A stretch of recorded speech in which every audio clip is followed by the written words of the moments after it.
님, 그 국정교과서 연구학교 신청 받고 계시죠? 예. 예, 현재까지 몇 학교가 신청했습니까?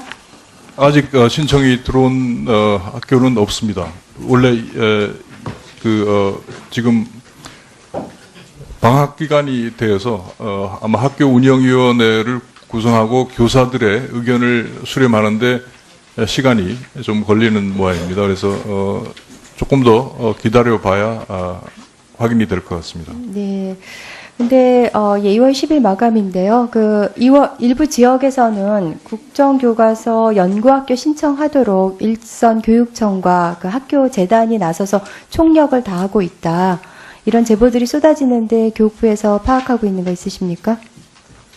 교육부에서는 특별히 파악하는 건 없고 학교의 그 선택권을 최대한 보장하려고 존중하실 하고 건가요? 있습니다. 예. 자, 일단 좀 PPT 보실까요? 그 연구학교에 대한 규칙을 찾아봤습니다.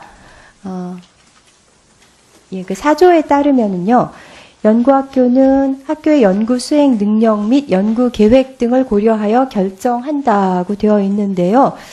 아마도 이번 국정교과서 연구학교는 뭐 신청만 하면 다 연구학교로 지정될 것으로 보이는데, 어떻게 연구학교의 지정은 교육감의 권한 사항이기 때문에 네, 교육감에게 전적으로 이거를 해주실 판단해서 할 거라고 생각합니다.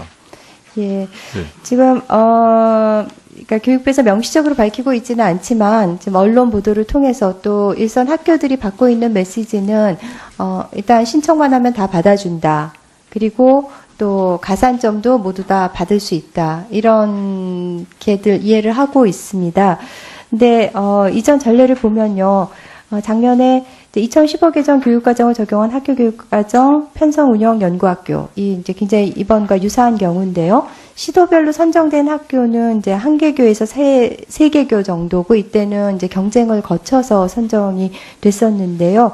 글쎄요, 이제 10일까지 얼마나 어느 정도 학교들이 신청을 할지는 모르지만은 그래도 이 규칙에 따라서 선정이 연구 수행 능력, 연구 계획 등을 고려하여 결정한다는 여기에 충실해 주셨으면 좋겠습니다. 그리고 이제 연구학교에 대한 규칙들을 좀 세밀하게 살펴봤습니다. 구조를 보니까는요, 연구학교의 연구 결과가 교육 발전에 현저한 공이 있다고 인정될 때 인사상의 우대 조치를 취할 수 있다고 되어 있는데요. 좀 전에 말씀드린 대로 교원들은 다 승진 가산점을 챙길 수 있는 것으로 지금 이해되고 있는데, 이제 적시되어 있는 바처럼 교육 발전에 현저한 공이 있다고 인정될 때라는 엄격한 조건이 있습니다. 그래서, 이런 것이 언론이나 혹은 현장 학교에, 그렇게 이해되고 있는 사실에 대해서, 그러니까 신청만 하면 다 받아주고 그다음에 그 학교의 모든 교원들이 승진 가산점을 받을 수 있다고 이해되는 것에 대해서 분명히 좀 경각심을 가지고 앞으로 그 대처를 해주시기 바라고요. 그다음에 모두에 말씀하신 대로 그 연구학교 지정 운영 권한은 교육감에게 있는데요. 그 2008년 이후로 이렇게 정해졌는데 그 취지는 이해하고 계시죠? 네. 예, 아무래도 그 어떤 어떻게 이해하고 계시나요, 그 취지를? 그러니까 새로운 어떤 교과 과정을 운영하기 위한 교과형 도서에 대한 최종본을 현장 적응성 검토 등을 통해서 좀 더 완성도를 높여나가고 그다음에 교사들의 어떤 교수 학습 방법을 제가 여쭌 것은 그 연구학교 지정 운영 권한을 교육부가 아니라 교육감에게 이제 그 권한이 2008년에 이관되었는데 그 취지는 아무래도 어떤 그 교육 자치 확대, 학교의 자율화를 확대한다 이런 의도겠죠. 예, 그렇습니다. 그러나 학교에서 학교 운영위원회를 거쳐서 요청이 있을 때 교육감은 특별한 사유가 없는 한 승인하도록 또 되어 있습니다. 예, 근데 지금은 특별한 사유가 있다고 보여집니다. 그러니까는 지금 이제 연구학교 규칙 규정 여기 지금 PPT에 보시는 4조인데요.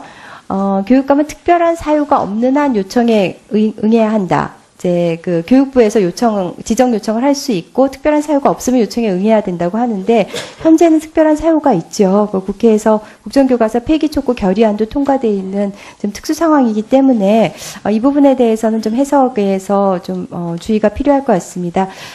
그리고 다음 주제도 또 제가 여쭤볼 게 있어서요. 그 언론 보도에 따르면은 교육부가 고등학교 한국사 내용을 실제로는 1072건이나 수정을 했는데 760건으로 축소해서 수정 대조표를 발표했다고 되어 있습니다. 사실 여기 심의비 5,465만 원. 교육부 기준으로 보면 매우 후한데요. 최종본에 여전히 많은 오류 지적되고 있습니다. 저는 그중에서 일본군 위안부 관련 서술에 대해서 문제 제기를 하려고 하는데요. 최종본 230조 역사 돋보기 보시면은 사진이 변경돼 있습니다. 그러니까 현장 검토본에 있던 사진은 익숙하시죠? 그러니까 임신한 것으로 보이는 위안부 옆에 총을 들고 웃고 있는 일본군이 극명하게 대조를 이루는 장면이었습니다. 그러니까 위안부의 참상을 적나라하게 보여주는 대표적인 사진인데 최종본에서는 보시죠? 연합군이 위안부와 함께 찍은 사진으로 대체됐습니다. 그러니까 가해자인 일본군이 빠진 사진으로 교체된 거죠. 그리고 사진 설명도 보시죠. 기존에는 강제 동원된 일본군 위안부였는데 변경된 데서는 미국, 중국 연합군에 발견된 한국인 일본군 위안부. 그러니까 강제 동원이라는 것도 빼버린 상태고요. 다음 화면 보실게요. 같은 페이지 역사 돋보기 서술 부분인데요. 현장 검토본에는 인권을 유린당한 성노예였다고 명확하게 서술을 했는데 최종본에서는 인권을 유린당한 사실상의 성노예였다고 수정을 했습니다. 그러니까 사실상이라는 수식어를 굳이 추가해서 그 성노예라는 사실에 대해서 해석의 여지를 남긴 건데요. 최근 그 한일 위안부 합의에 대해서 논란이 매우 분분하죠. 그런데 저렇게 모호한 표현으로 그 수정한 의도를 정말 모르겠습니다, 저는. 그리고 또 한 가지 지적드릴 것은요. 최종본 1분 더. 예.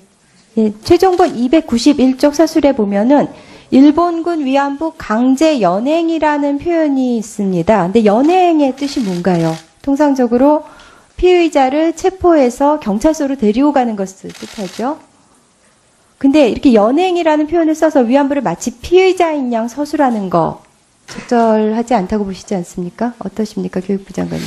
아까 처음에 사진 문제는 이제 원래 검토본에 있던 사진이 예. 중학교 교과서에도 있고 예. 고등학교의 교과서에 똑같은 사진이 있기 때문에 학생들이 지루할까봐 바꾸신 건가요? 지루한 게 아니라 그런 왜 똑같은 사진을 쓰느냐 다른 급의 학교에 대해서 그래서 근데, 이제 예. 바꾸라는 요청이 있었기 때문에 그 요청은 누가 바꾼 하신 것으로 건가요? 알고 있습니다. 그러니까는 그 들어왔던 요청은 청원들 저희가 중에서요. 의견을 근데 위안부를 가장 적절하게 예, 근데 그 사진은 이미 중학교에서 중학생 교육에서부터 다 알고 있는 내용이기 때문에 고등학교는 좀 더 관련된 다른 사진을 싣는 게 더 다양한 일본의 위안부 그 행위에 대한 것을 더 부각시킬 수 있다는 생각을 했었고요. 그 다음에 이제 연행이라는 것은 이제 제가 뭐 정확하게 그 연행의 의미를 어떤 의미를 가는지 모르겠습니다만은 이거는 이제 제가 국사편찬위원회에 그 해석을 한번 요청을 해서 그 의미를 확인하도록 하겠습니다.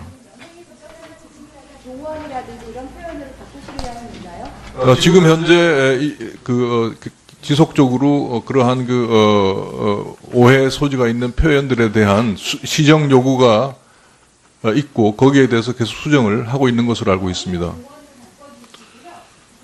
사실상의 성노예였다. 사실상이라는 수식어는 최종본에서 들어간 것들 그것도 빼는 게 적절하다고 생각합니다. 네, 그런 내용들을 반영할 수 있는지 제가 확인을 하겠습니다. 예.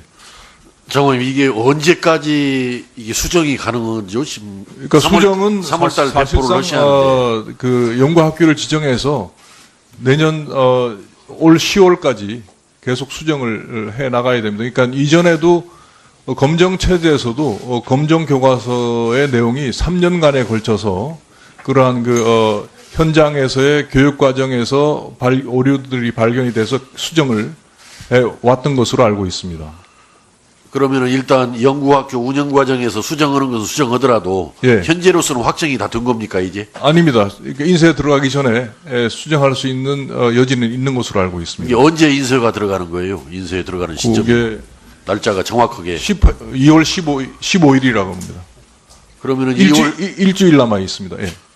2월 15일까지만 수정이 가능하네요. 예. 그러니까. 우선 예. 그러니까 그 인쇄해서 학교 현장에 보급하는 시간이 필요하기 때문에 예. 2월 15일이 1차적인 그 데드라인으로 생각하고 있습니다. 예.